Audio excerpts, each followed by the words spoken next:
I'm told we Count can't one, report it yet. the jury we're finds verifying him guilty. Count two, the jury finds Hunter Biden guilty. And on count three, which is possession of the firearm by a drug user or drug addict, guilty.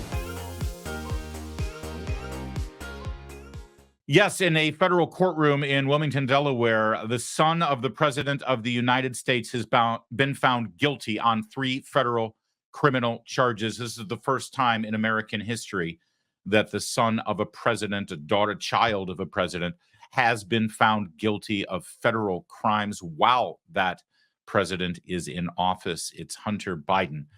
Let's go straight to some of the reactions as the verdict came down very quickly. The jury got this case yesterday. They deliberated a little bit, took the night off, came back this morning, had some coffee, and said, why are we wasting our time here?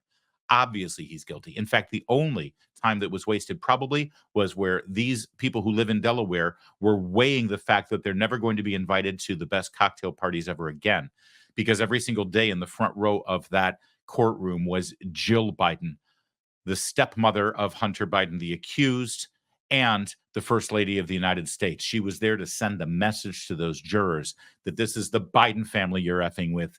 You better do the right thing. You better have jury nullification here. We know the evidence implicates him. We know he's guilty, but that's not the point.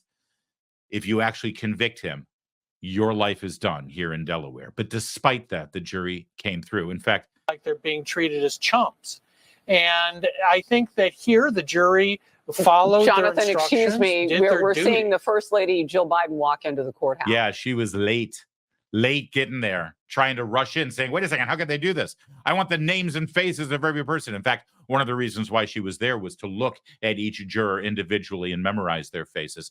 So she makes sure that they're not invited to any of the swanky to-dos out there in Delaware. It's a corrupt state. And at the head of that corrupt state is the Biden criminal family. That's what they were hoping for, but they didn't get it. Listen, this is kind of a anticlimactic moment here because we all knew Hunter Biden was guilty of these crimes. I mean, the crime was lying about your drug addiction when filling out a federal registration form for a firearm. His own memoir wrote about how he was addicted to drugs at that very time. I mean, he admitted to being guilty of this crime in his own memoirs and in his own contemporaneous text messages and emails that we've all seen. Also, by the way, less than a year ago, he walked into that same federal courtroom ready to plead guilty to these charges because Joe Biden's corrupt Justice Department was willing to give him a sweetheart deal in exchange for a guilty plea. So he was guilty because Hunter Biden was ready to plead guilty. But then he lost that sweetheart deal only because of 2 brave whistleblowers from the IRS who stepped forward weeks before the sentencing was supposed to take place in that guilty plea. And after they revealed that they had been prevented from bringing charges and that the Justice Department under Joe Biden and under Merrick Garland had been dragging their feet and allowed the statute of limitations on some of the most severe tax charges to expire, well, that's when the Justice Department had to save face. That's when they had to take this seriously. And here we are less than a year later with guilty pleas. Now, that's all good news, like I said. And it is good news, first of all, when guilty people are actually held accountable for their crimes. It's important when Democrats are actually found guilty because we have not seen much of that lately. We've been forgiven if we believe that we have a 2-tiered system of justice here where the law treats you very differently if you have a D behind your name or if you're well connected politically, like in the Clinton family, the Obama family, or the Biden family. So it's nice to see justice come through, but let's be real about this. This thing stinks to high heaven, okay? I'm sorry. If you look at what's on the Biden laptop, the representation of foreign countries without registering as a foreign agent, the money laundering with over 20 different shell corporations to move money back and forth from international wire transfers from countries that we have a hostile relationship with, either Kazakhstan or Ukraine or Russia or China. The fact that not only did the Hunter Biden and the president's brother, James Biden, participate in these transactions, but so did the President of the United States. All of the money that was made from foreign countries to sell influence to the vice president at the time. You know what's interesting about these felony gun charges? Of all the crimes that Hunter Biden appears to have committed, the federal gun charges are maybe one of only a handful that don't also implicate the President of the United States. Do you think that's a coincidence? Of course it's not. We've got a little bit more analysis on this, but this just in, the president himself, Joe Biden, has issued a statement on this. I'll read it for you. A Biden statement on Hunter, according to Sam Stein, who writes, where is he now? Politico? MSNBC Politico. I will accept the outcome of this case and will continue to respect the judicial process as Hunter considers an appeal. Jill and I will always be there for Hunter and the rest of our family with our love and support. Nothing will ever change that. Yeah, well, we'll get into what Joe Biden might do about this a little bit later. Let's turn to MSNBC and see how they're spinning this, shall we? The gentleman on the right that you see there with the headphones on, that's Andrew Weissman. You might remember his name. He was the lead prosecutor in Robert Mueller's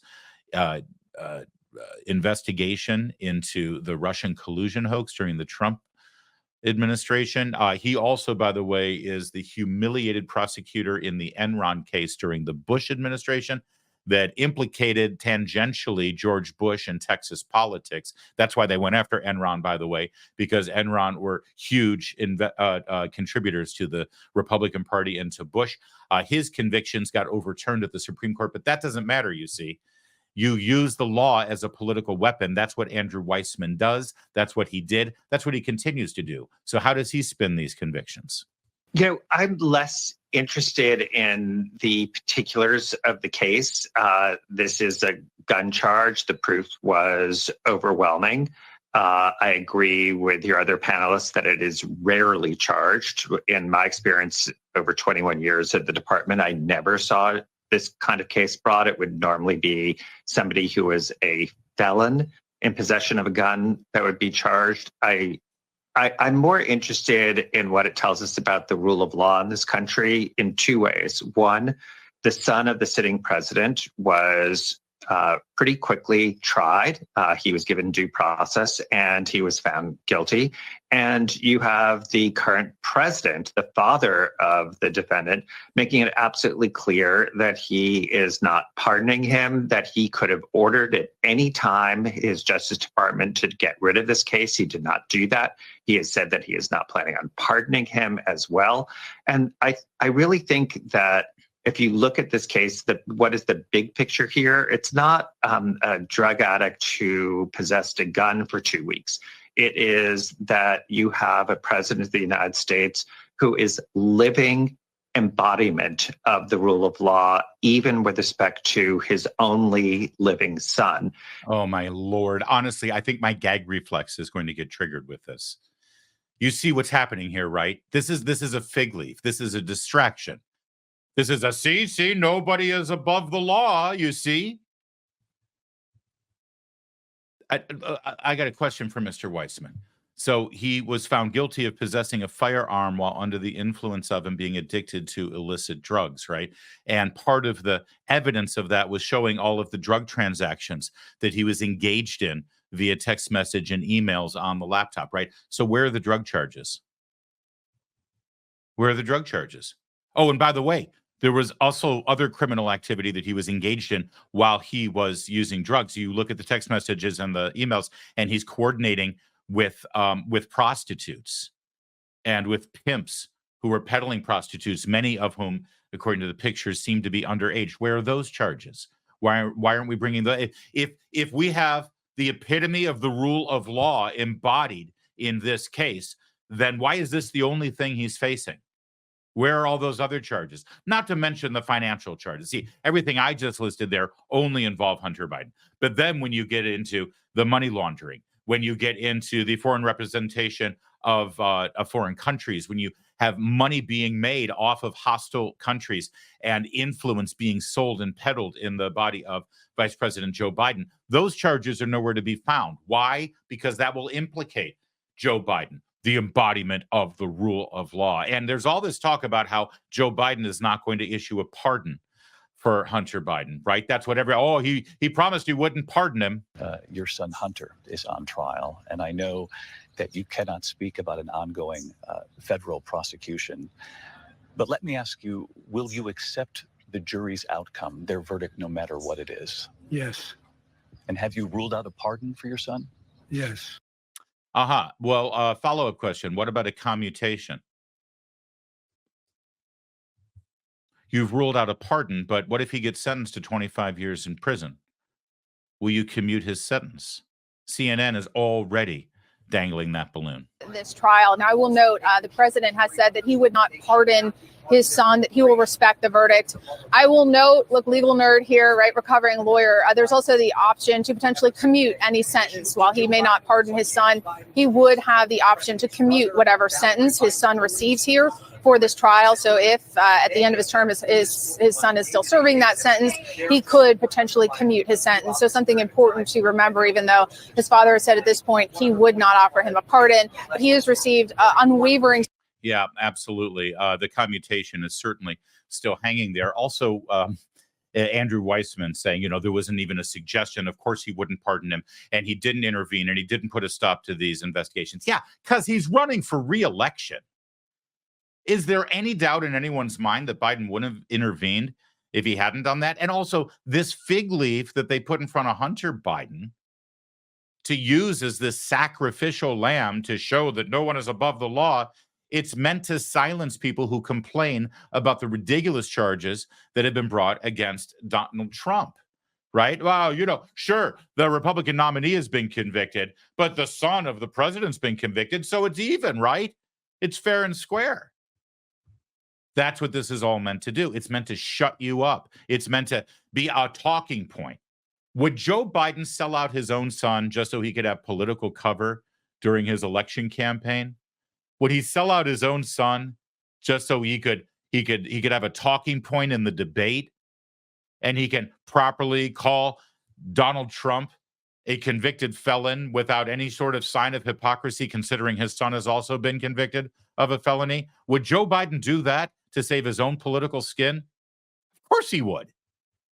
Of course he would. The man doesn't have any values. The man doesn't have any principles. And that man doesn't have any achievements. The man's only guiding North Star, his moral compass, is not a moral compass. It's a narcissism compass. Every single decision he has made in his entire career has been to advance himself politically and to save his political hide. And if that means throwing his son under the bus, of course. He uses his dead son on a daily basis to advance his political interests. Of course he would serve up. For God's sake, he used his son, Hunter Biden, as his bag man.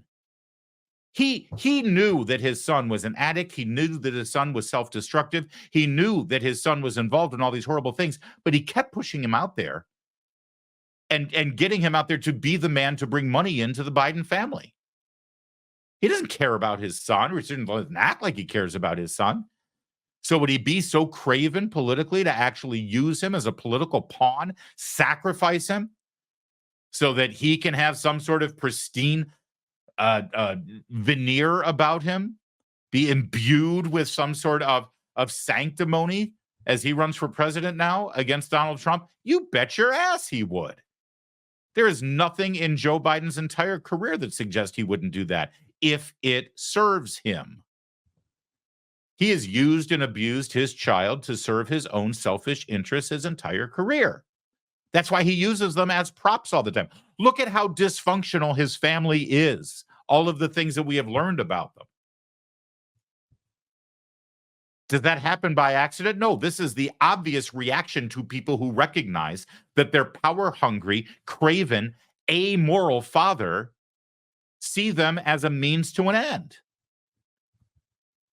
It's so horrific that you almost come this close to pitying them, and then you realize how much contempt they hold you in, and the pity goes away quickly.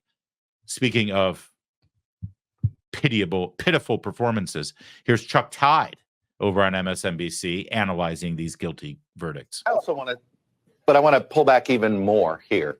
There's not many countries in the world where the son or daughter of said country would get prosecuted in their judicial system.